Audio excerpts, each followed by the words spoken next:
Hi, I'm Marc Sumner, CEO and founder of Robertson Sumner. Welcome to the Channel Chat podcast, where we will share learnings, best practices and failures with some of the biggest names in the IT industry, all with the simple aim of being the go-to place for IT sales professionals and managers to learn from others with the ultimate goal of maximising performance and growing the channel.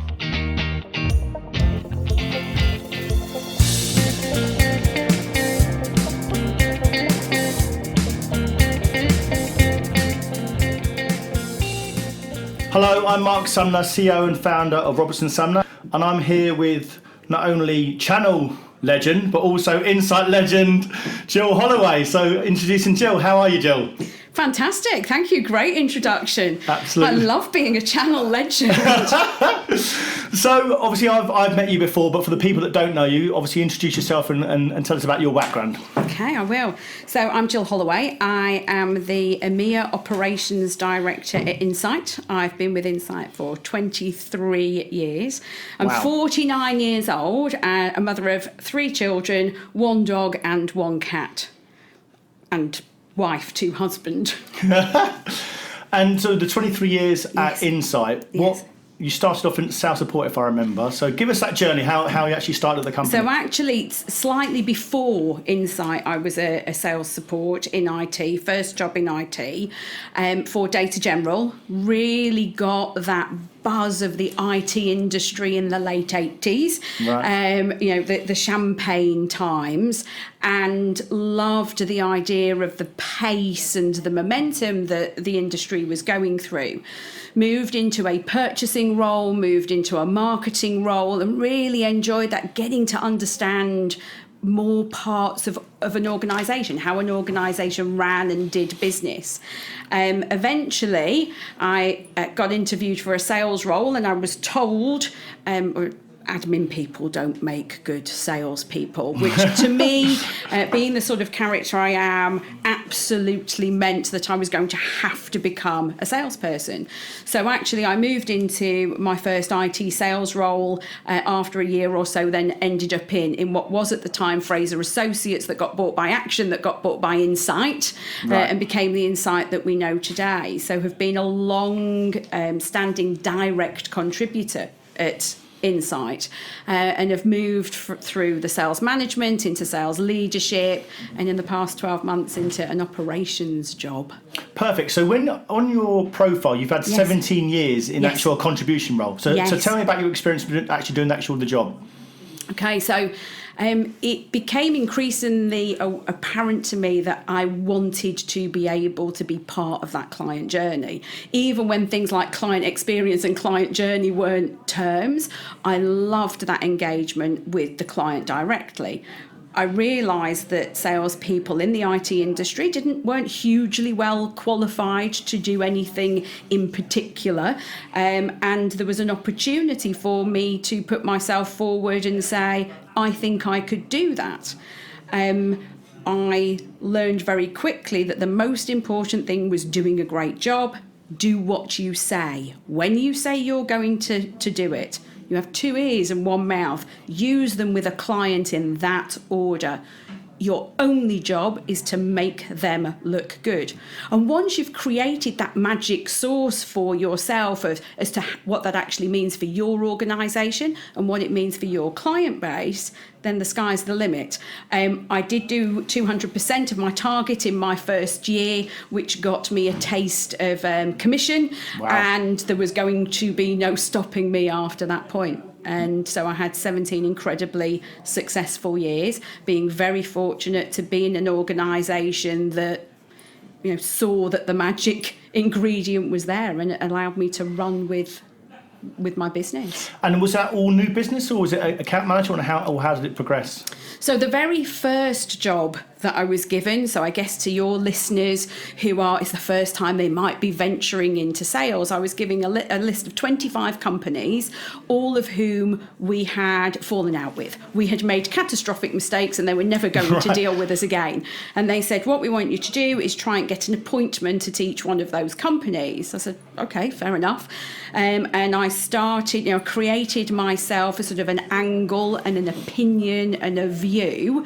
And I knew that what I needed to come out with was a meeting, and after 21 calls, I had 20 meetings, and I said, how many meetings did you think I was going to get? I filled the diary for 4 working weeks. And they went, no, that's not possible. Well, it is, and here's the evidence. And effectively from those calls, my career started. We had the meetings. Some of them were tragic, as they're going to be, because we'd upset the client. But then I also worked out that everybody upsets the client at some point. How you fix problems will be the making of the relationship. And I happen to be quite good at fixing problems. And what's your view now on, when people sort of say, I've got a 25 list of accounts and I'm calling through them, or I can't get through to the decision maker. What's your view on that, people getting through now to people?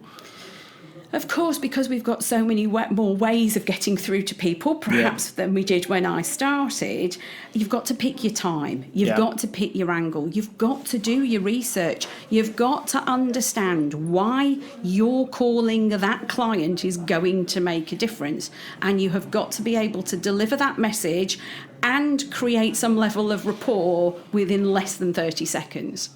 You've got to say something that will prompt them to phone you back. Why can't they live without you or the company that you deal with?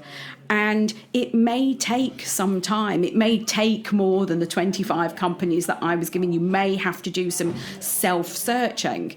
But actually, once you've got one, then you'll get 2, and the rhythm starts and the momentum gathers. You find your magic sauce, because what will work for me may not work for everybody. Yeah. So I think, perseverance, resilience, learn from the failure.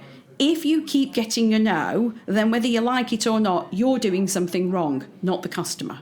Yeah. And in terms of getting through to those people, they're saying now that people don't want to take cold calls and you've got to have social media or content. What's your view on that? Do you think still people do cold calling, it still works, still prevalent?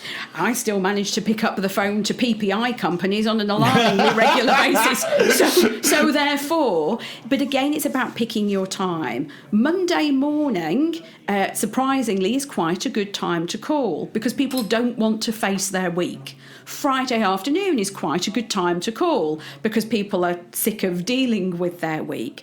There are other times during a day that are good times to call, but you have to figure those out as they pertain to your organisation or the people that you're calling. Do your due diligence on social media. See whether the person that you're calling posts a lot. See whether the person that you're calling might do an EMEA role like myself, so might not work quite the same 9 till 5:30 working hours. You might be more likely to get me at 6 o'clock when I'm driving home, and I might be more willing to have a chat if I've had a good day. You have to really start to understand how the people work that you're trying to get in touch with, and you know there will be failure, but ultimately people do still pick up the telephone. In fact, we talk now more than we ever did before, with the ability to Skype and multifaceted communication. Actually, we will be talking at the same time as instant messaging, at the same time as posting it on LinkedIn, at the same time as tweeting. So understanding a day when your potential client might be doing that activity, if you know that they tweet at 6:30 in the morning, call them at 7. They might be on the way into the office. You have to find the way. You can apologise. I'm sorry, it's 7 a.m. but I needed to get hold of you and I thought it was my only shot. Actually, whether they like you or not at that point, there is a little bit of respect for your tenacity, and I think you've got to show some. In terms of, and it's a great answer, in terms of actually maybe net new logo companies, they're not dormant, they've not been lapsed. How would you think now people are getting through to those sort of companies where they might not have the contact details, they might not have the name of the person, but they've actually got to try and get some awareness in front of them? I think that the opportunity to invite people to listen to webinars or come to really great events can get you into a first step.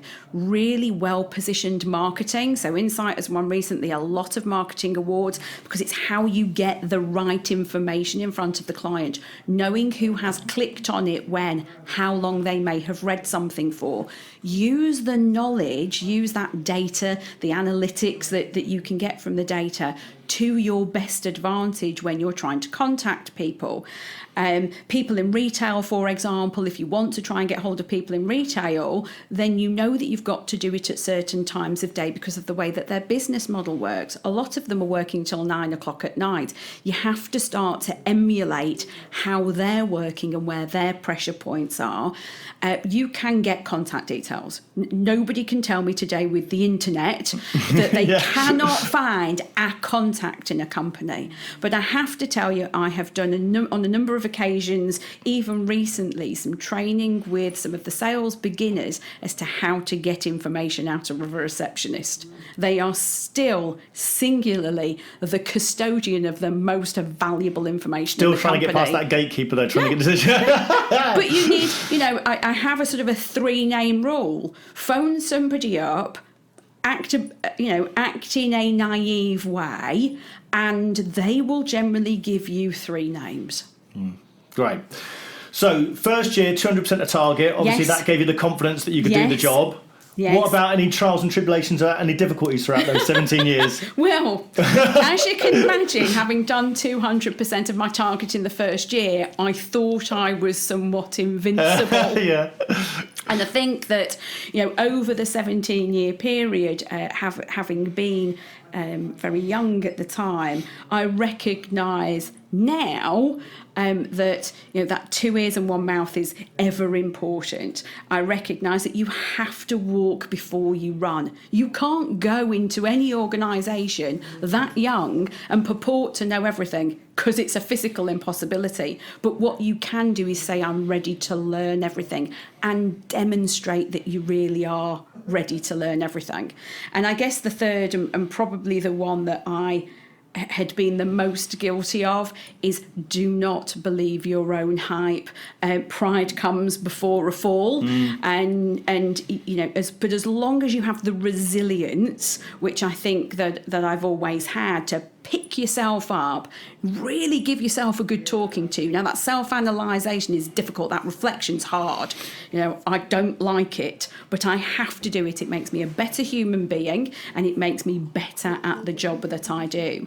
I guess that leads on to that always be prepared to learn something from everybody that you meet. Whether we like it or not, we are creatures of judgment. We make a snap decision within 9 seconds now, I think, of meeting somebody as to whether we like them or not. Actually, whether I like somebody or not is irrelevant to whether they're going to be really helpful to me or not, or whether I can add value to them or they can add value to me. So I had to learn how to get past the fact that I only wanted to do things with people that I liked. Yeah, because that's a big thing in that sales, isn't it? People buy from people. But for you, that's not always the case. It's almost like, actually, even if I like them, but can they actually do the job? Can they deliver the service? Completely. Yeah. So I am under no illusion that I'm not everybody's cup of tea. I understand my faults and I understand my strengths. But to somebody else, my faults could be a strength, and their faults could be a strength to me. If my only job is to make everybody else look good, then it doesn't matter whether I like them or not. And in terms of the listeners and in terms of them and their careers in an IT world, it's almost like reinventing your own psychology. They are not the most important thing in sales, certainly in their own career. The client is always the most important thing, and figuring out that psychology.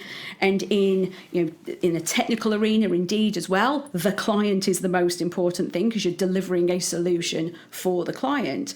And how you may want to do something, or may perceive something, or may think that they should do something is not always the way that it needs to be done. So I think that constant reevaluating and that constant hunger to change and to be agile and to be flexible is critical when you're trying to take any role in IT. Great. So your tenure, you had a successful 17 years doing the job. I did. What do you think was the sort of the 3 skills that you had that made you good at the job? Because you've obviously been successful at doing it. Thank you. Yes, I was fortunately very successful. My family are incredibly grateful.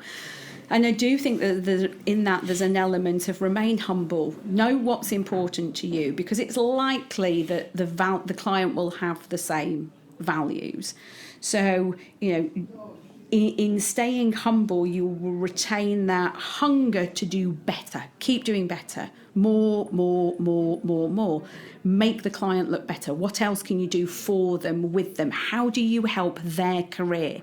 Because every time you think of the other person, you will be helping your own career. Firmly believe in that.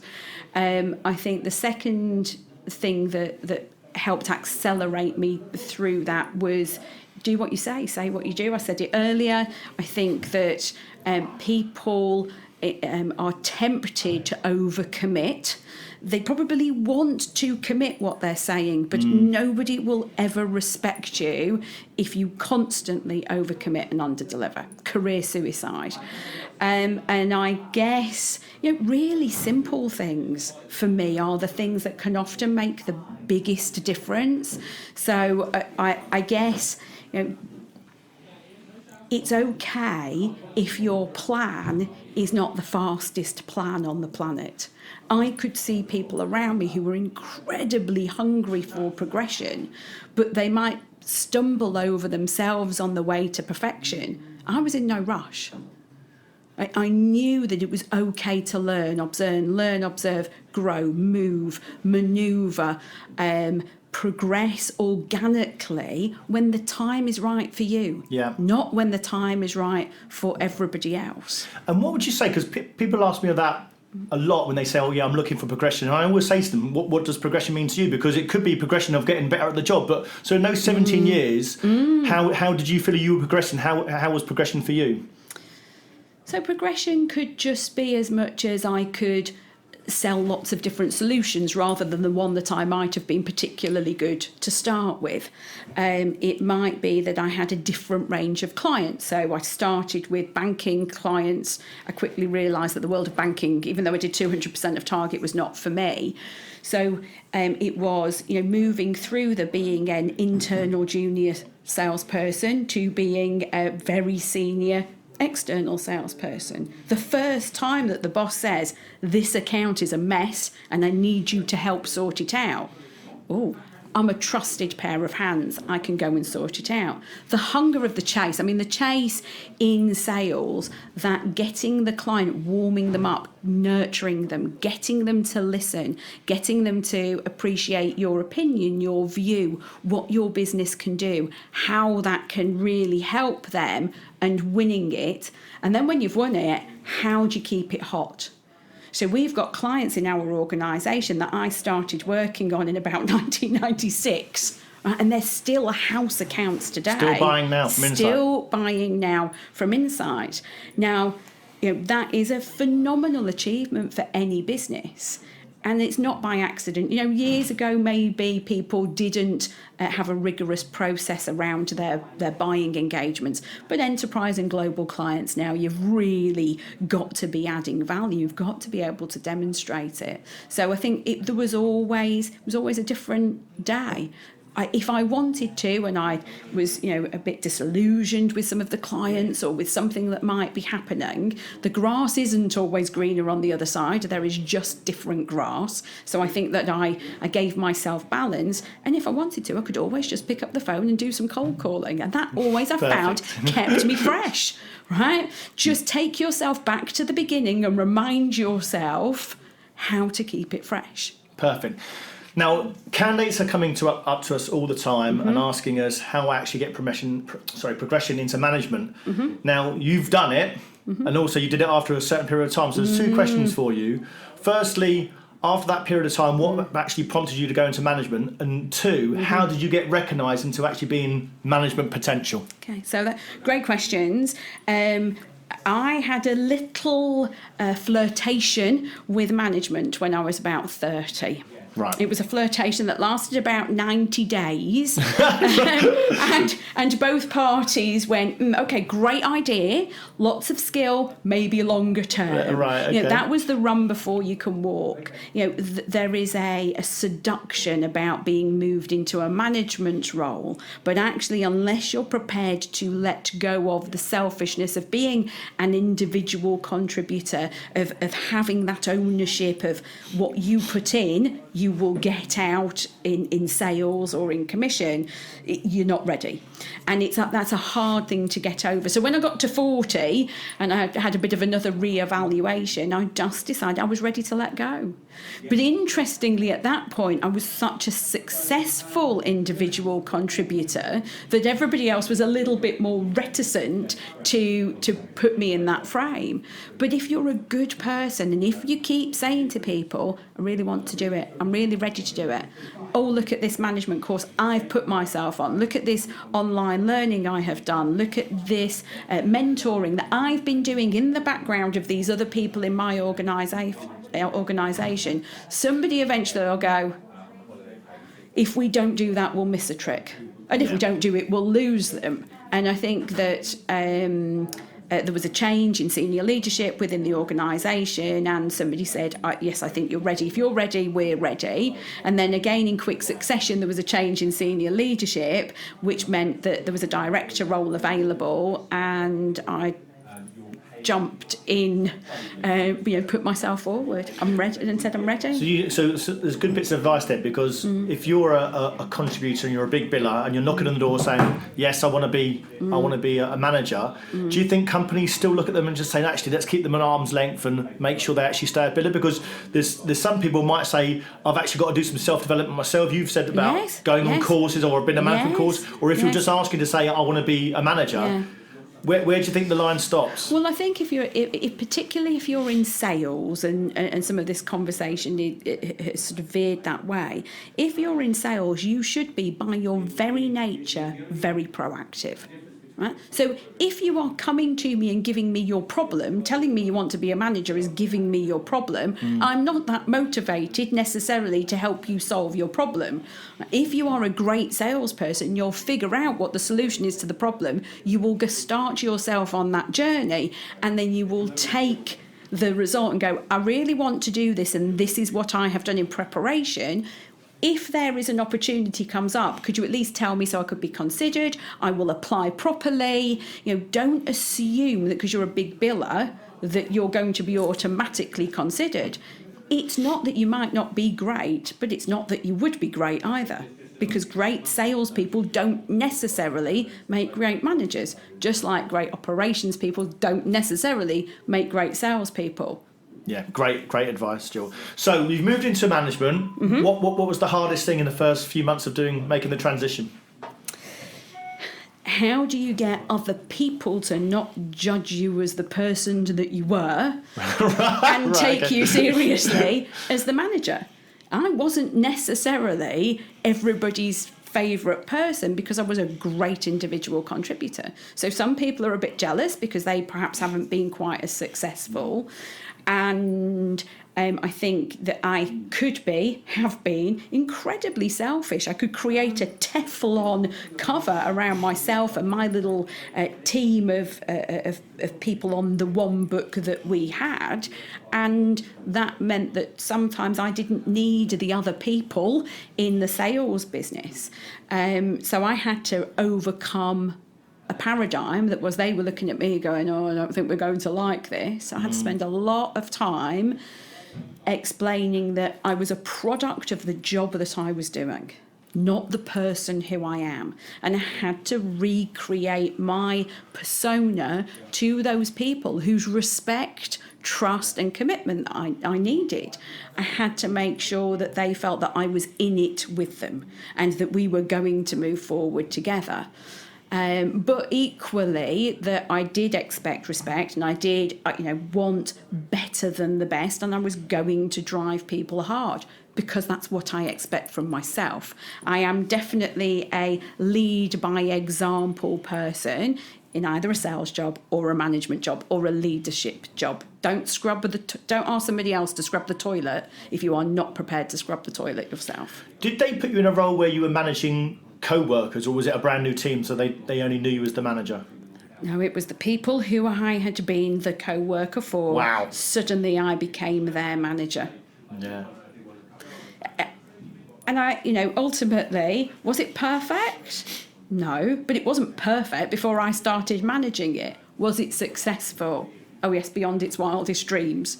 It changed completely. And some people wanted to and were able to change with it, and others weren't. But that's life and that's business. And if you're a new manager going into that role, Yes. What sort of tips would you give to someone if they're going to make a transition from, yes, I'm one of the team members, actually now I'm the boss of the team, and how would you make the transition? I think that you have to communicate that change clearly. What does it mean to you, and what does it mean to them? And talk to them about it. Involve them in that transition. Help them understand that you understand it's a transition. You don't go to sleep one day and you're not a manager and wake up and you are. You do in your job title, but you don't necessarily in the breadth of your skill set. So you have to show people. They won't know that you've done some self-learning. They won't know that you have been thinking about it for a long time. Just be human with them. Be real. And don't... I am also a bit of a fan of, I don't have all of my best friends in the office. Right. Yeah. I do try and keep a little bit of work-life balance. Work for me is for work and home is for home. I love going out and socialising with the people that I work with. I am friendly with them, but they're not all my best friends. That's a harder transition to do. But I think that ultimately, if you're a good person with good intentions and good structure and good communication skills, then you can do a good and strong successful. job. Yeah.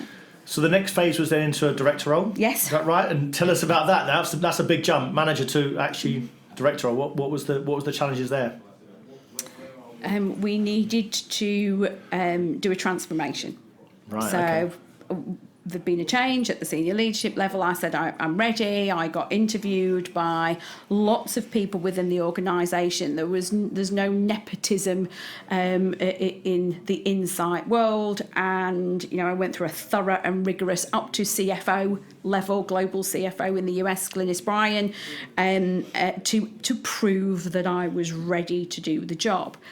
But once I got the job, and because by then people had already got the understanding that I was skilled in terms of being able to manage and lead people, that one team of people were happy to be allies and happy to be sponsors to the other people that were then going to be part of the division. And was every day a great day? No, there were some hard days. But I've been doing it for a long time now and I still have hard days, right? People are people and we're all different. And there is no single one way of doing every task or every job or managing every situation. But I found it liberating. For me, that helped remove some of the glass ceiling. It helped me create aspirational goals for myself and for other people, and it helped me really start to mentor and make a difference in people's journey, which as a manager you're quite limited because you're sort of caught between the senior leadership and the teammates. So it takes real skill to manage. As a leader, you have a little bit more latitude to start to look at that wider picture and how we develop and grow and push a whole business forward. And I found that incredibly exhilarating. So then 23 years in sales, in the trenches, selling, managing, then directing. And then we had a move, is it 18 months ago now? Into just 12. 12 into operation. So how's that swerve ball come out? So once you've been in an organisation for a very long time and you've challenged yourself and you've reflected and you're keeping yourself fresh and you're still getting the trenches and you've been very successful and you love everything about it and you can't imagine yourself ever doing anything else, and you've got your little calendar out that gives you the cross offs till you may retire. Actually, that's probably the best time to challenge yourself. And it was as simple as I was having a conversation with somebody. We were looking for somebody to do this role. We had been looking in the marketplace. We hadn't found what we wanted. I have a wide network. I was asked my opinion on who might be able to do the job. I said, what does good look like? What are the skills that we want to bring into the business to deliver operations 2020, 2025? And when I was given the answer, my gut just said, I have to do it. I have to do it. That's the role for me. I have to stand up after 20 years and help drive the part of the business that, if we're entirely candid, in many organisations today, the sales versus operations debate is alive and well. There's a parting of the Red Sea. The conflict. Yeah, absolutely. And sales are always it didn't get delivered because it's somebody in operations' fault. I must have at some point been entirely guilty of saying that myself, probably more than once if we're being open about it. So there comes a point at which you say, I have to be part of the solution. I have to put my money where my mouth is. I feel that I have the right leadership skills, the right breadth of understanding, been in the business for all of that time. Who could possibly know better what the clients are asking for and what the sales teammates are asking for, and actually what is going to drive the business forward for the next 10 or 20 years? And so I went on a sales campaign because nobody expected that I would put myself forward. And I formally applied through the normal channels and I did a sales job. That was my client and I wanted to sell the solution. The solution just happened to be me in this case. And there came a point at which I remember thinking, actually, now if I don't get this, I don't know what I'm going to do. Really? I now don't think I want to be a sales director anymore. Really? Yeah, completely. I need to be the ops director for EMEA. What am I actually going to do if I don't get the job? And when I went into interview 4, I was starting to worry. Yeah, I bet. Let's not pretend. But actually, I felt my pitch was compelling. I felt that Insight was ready. We've done quite a lot of next generation type transformation within the organisation in the past couple of years. I felt that we were really ready to drive that throughout the rest of the business. And so I felt quietly calm. You have to be considered, and you have to think, well, what if it doesn't happen? But I was at that point. Thankfully, I got the job, and it's been an incredible 12 months. Yeah, and what have you done that's changed, you think, in the last 12 months for you personally in doing that job? Are you missing the thrill of the chase, or what have you missed as well? So I think I've been very fortunate. I was respected in the business as a sales leader, as a salesperson, and I'd taken roles that allowed me to keep in contact with clients, because that's the most important thing. So as we've been doing our operations transformation, we have made sure that all of the operations teammates really understand how pivotal their role is on the client. So I'm now executive sponsor for more clients actually than ever before, because operationally, a success operationally is pivotal to clients. It's the difference between often them being happy and not. It's the difference between them giving you the opportunity to do the next project or not. And them hearing the passion and the credibility from somebody who doesn't have a sales title, interestingly, makes a world of difference in the success of that cycle. 23 years, is it 23 years now or 24 years? At Insight, 23 years in September. And my last question in your career then, what's kept you there so long? Why haven't you ever left? I would say Insight has always given me every opportunity to be the person I wanted to be in my career. And I have been approached a lot over the years. And when you're a top contributor, everybody wants you because they want you to bring that GP to their table. As you get into senior leadership, you get a reputation, and people do headhunt you. But I couldn't be more grateful to Insight for allowing me to carve my own destiny. The ceiling, the glass ceiling that was ever in place was only ever the one that I put there for myself. Be it, I spent a lot of time in sales. Well, I raised 3 children, and I was able to balance my home life and my work life impeccably. Not many people can say that. I didn't have to stay away from home. When I have to respect and be grateful to the business that allowed me that journey, who else would have let me take a director of EMEA operations role? Yeah. Unlikely anybody. So it's not, I'm in no hurry to say, I can do that now, so I must go and evidence I can do it somewhere else. I could do something else potentially at Insight. Although I think that there's a long way to go in the operations piece. Yeah, I think that people have forgotten how to be grateful for what they have, and how to be sometimes resilient through the bad times. Let us not pretend that our industry has not had its hard knocks. Let us not pretend that my organisation is perfect. They're not. We're made up of people. But ultimately, Insight has allowed me to fulfil every career aspiration that I have ever had in the order that I have wanted to do it. Why would anybody go anywhere else? No, fair enough, and it's a great answer. So, topical event at the moment that's coming out in the industry news is Women in Channel. Now, obviously, leadership people, Emma and yourself, good leadership roles for Insight. What's your view of why we're sort of struggling to get women in the channel at the moment? It's a difficult one for me to answer, because Insight's really good at having women in its organisation. Our UK senior leadership team is well represented, not just with myself and Emma, with 3 other women. Our overall business is well represented with women. My operations business is just about 50% women. Is there perhaps a slight disparity in the technical area of the business? Yes, I think that has continued to be for Insight and many others more predominantly male. But I think Insight does a really good job.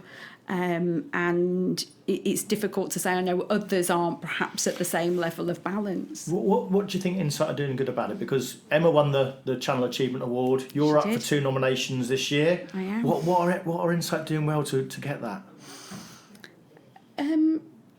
Well, if you've got the women in the right place doing the right thing, then at some point there are going to be nominations and awards that follow. I think I am very much an inclusive person, and I think Insight is about diversity and inclusion, not about women or men. I do feel that if you talk about women and men, then it becomes about women and men. If you talk about people and inclusion of people, then it just becomes about people. And your people, whatever their colour, creed, sex, will be great, and they will get nominated for awards and they will win them. Yeah, great. We recently came out with our Battle of the Benefits white paper, and one of the sort of main topics that came out about that, I don't know if you've read it, one of the main topics that came out about that was all the candidates were asking us about flexible working. That was the one thing they really wanted. What's your view on that in the channel about flexible working? So again, it's difficult to talk on everybody else's behalf. So as it pertains to Insight and perhaps your candidates that are looking, I think that the benefits or the agile working policies of all organisations have improved over time. But if you really want to learn your craft, if you really want to learn your industry, if you really want to progress, you are not going to be able to do that if you sit at home. It's not going to happen. It's not going to happen if you don't surround yourself with people who can help you with that journey.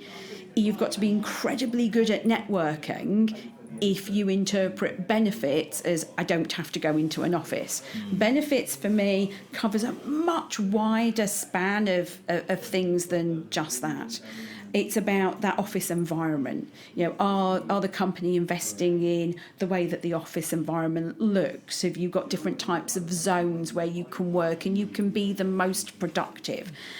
What is the culture like that embodies and makes you feel like you want to work at your maximum capacity? I think that new candidates or any candidates have got to understand how they work best and find the benefits that work best for them. But let's not forget that it is the person. I work for Insight. Insight pays my wages. It is my responsibility to make sure that I am committing myself, my time and great results to Insight. If I get great benefits as a result of that, then that's fantastic. But it's not the benefits that lead the result. It's the result that leads to benefits. Could you have been a home working reseller salesperson? Would you have worked well at home? Categorically not. With all of those children, a husband, a menagerie of animals. No, I am a people's person. I think I like the dynamic of engaging. I have always had the opportunity to work from home. I think Insight has been very forward thinking in that flexibility. If I've been working on a large client proposal, you need peace and quiet. I may not have actually done that in my house, but I will have found somewhere where I could go to be productive. But I also spent a lot of time working on client sites. I spent a lot of time in the right place for the right task. And that wasn't because somebody told me I had an agile working policy. It was because I knew what I needed to do to get my job done. So I went to the right place to make sure that I did it in the most effective manner. But I personally wouldn't have fared well as a permanent at-home employee. Do you think, just following on from that, do you think it's important to go and visit clients still now, or do you think Skype and doing what we're doing now, almost meeting in person? Do you think it's important to actually meet people? Completely. Yeah. This interview, still important. Yes, this conversation would not have flowed so naturally. I wouldn't have been able to see your body language. We wouldn't have got as much out of the conversation if we weren't in front of each other. And I still stand by the fact that interaction cannot yet be replicated even on video conversation. I have a lot of very global clients that I have regular video calls with, and they're incredibly productive when you are doing contract management, SLA type, even if you're doing a demo of some new software or an environment, they're really productive because everybody's watching the presentation. But actually, you're not quite sure because you can't always see all of the facial reactions. They're not interacting with each other. There's a call that's gone afterwards that you've not seen. If you're in the room, you see if somebody's snarling. You see if somebody sits back, and you see if somebody goes on mute and is doing something else. You can't always get that unless you are sitting in front of somebody. So you might not do it. You might not have to do it as frequently, but you absolutely have to do it. And Insight promote that a lot? Yes. Yeah. We changed our workforce some years ago to be more external sales focused, and that balance is continuing to go in that direction. Okay. We've also got another white paper coming out next week from Robertson Sumner about our salary survey, and it was interesting because one of the facts that are coming out next week about it is 74% of candidates that work for a reseller don't know when their next pay rise is. And what's interesting, they don't know if it's linked to their target either. What's your view on that 74% don't even know when their next pay rise is coming? Bring in more GP and earn more commission. We're talking about salespeople here. I think it's very different in the operational environment that I now work in, as to have a very clear roadmap to how somebody can get the next level of pay review or pay rise. Insight actually has a very structured policy of an annual in line with inflation review that is global, which is great. But we also have some really great things. Let's take purchasing as an example. The guys in purchasing can do some self-learning, can do some exams, and can get pay rises at any time. So if you do what is required of you, you can get the next step and you can get a pay rise. Interestingly, not all of them do. I mean, I just must be greedy. I would have done them all within 12 months. But they don't. In sales, it is, for me, very different. Why should you get a pay rise if a good percentage of your earnings is commissionable? If you feel you need to ask for a basic pay rise, in my opinion, you're not earning enough commission. Therefore, you're not delivering enough GP. You're not overachieving your targets. I always felt that it was in my hands to earn the more money. I don't remember getting particularly a pay rise unless I specifically moved up a level into another more senior sales role. So you mentioned there Insight do annual reviews. Is that for all salespeople in the organisation? So for all people in the organisation, there is an in line with our retail price index review, and so everybody has the opportunity to get reviewed. And I think that is very successful and it works well. It's not a huge percentage because clearly inflation has been going nowhere fast, which is good in many ways. But actually it gives everybody a regular understanding that there is something in line with inflation. In terms of sales people generally outside of that, I'm afraid it goes back to it's according to age, experience, and most importantly, contribution. Yeah. If you want more, deliver more. It's a very simple metric that I think is industry-wide, but not just Insight-wide. Great. Last week in CRN, Softcat, who broke the £1 billion revenue last year, their first half accelerated growth at 28%.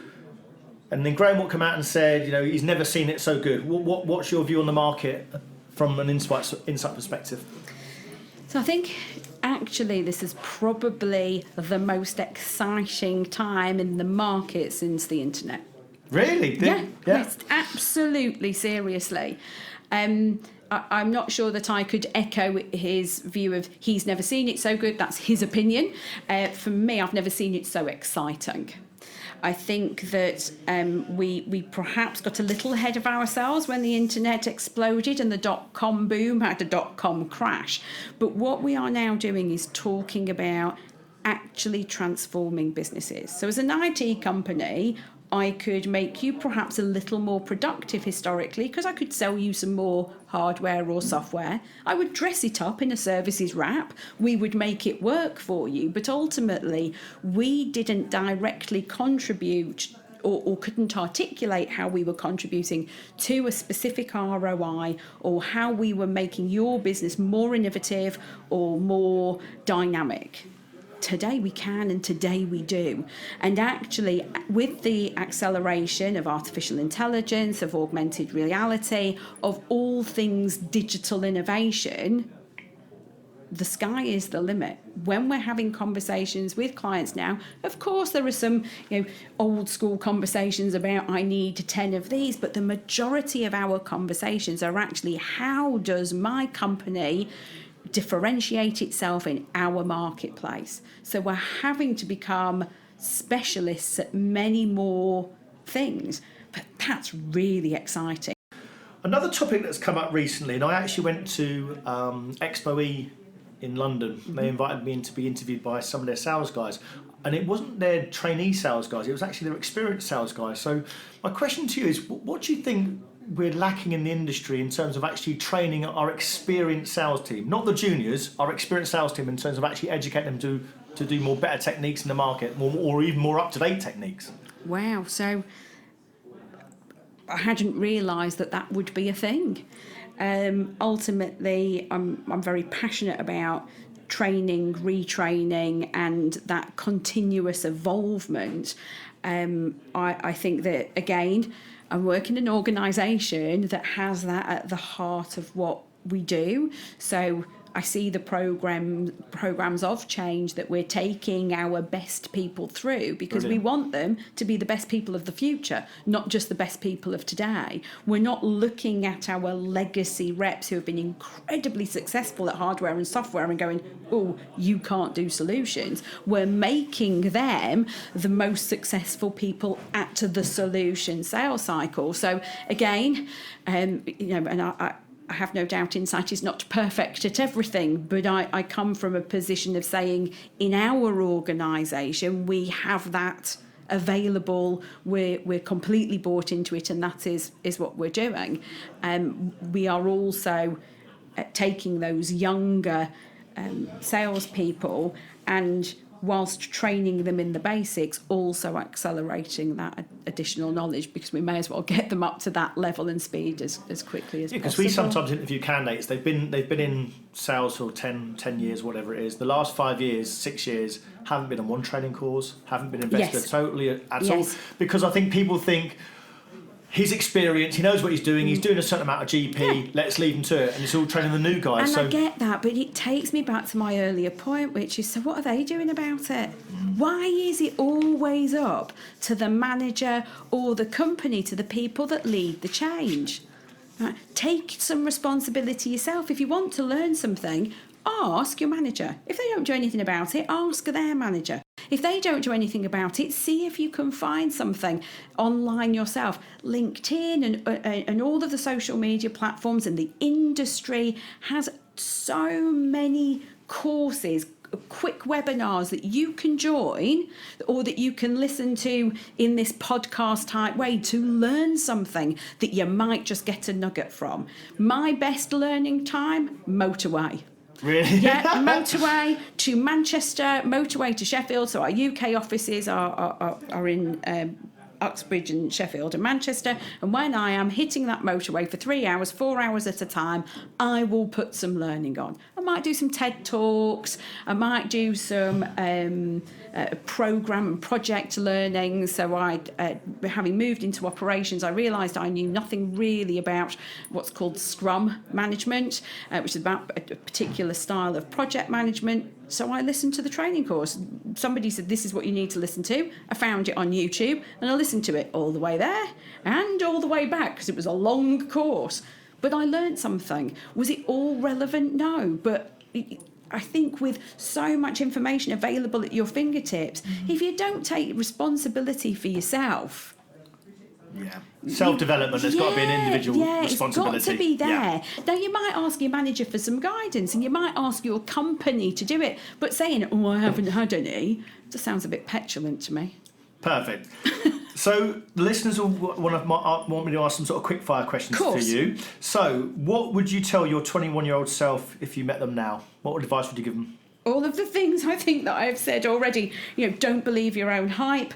Pride comes before a fall. Don't run before you can walk. And you've got 2 ears and 1 mouth. For goodness sake, use them in that order.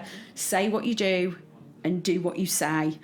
I can't say I would have listened to myself again if I was 21, because I have a sneaking suspicion somebody did say that to me. Okay. But I would try and listen better this time. The best manager you've ever worked for?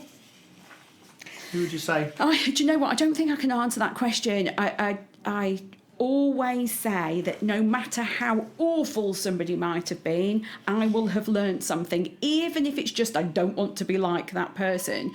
So I've had some incredible managers, incredible leaders, but that's because I've wanted to get the best out of them and they've wanted to get the best out of me. I don't think I'm a terribly cynical person. So sorry, no answer. No, okay. And what would you say is the one thing you would try and change about the industry if you could? That is about the only question you'll ever stump me with. Why would I want to change this industry? It's one of the most exciting places on the planet. It's kept me riveted. I wouldn't call myself a huge techno genius, but it's kept me riveted for 30 years. Nothing. You wouldn't change it? No, Perfect. Not for the world. So we've discussed some great stories today. Mm-hmm. What would you say is the worst interview you've been part of? Don't say this one either, Jill. I wouldn't dare. I don't think, again, that there's one particular instance, but I do always have a switch in me at which point you will have lost me. I'm like an audience. If you haven't kept me interested, I've gone. And normally I'm quite strict with myself. If I've gone, I will send somebody out of the room in 15 minutes if I need to. Great. So it's probably worse for them than it is for me. So look, I really appreciate your time today. I have one final question to end the podcast. Okay.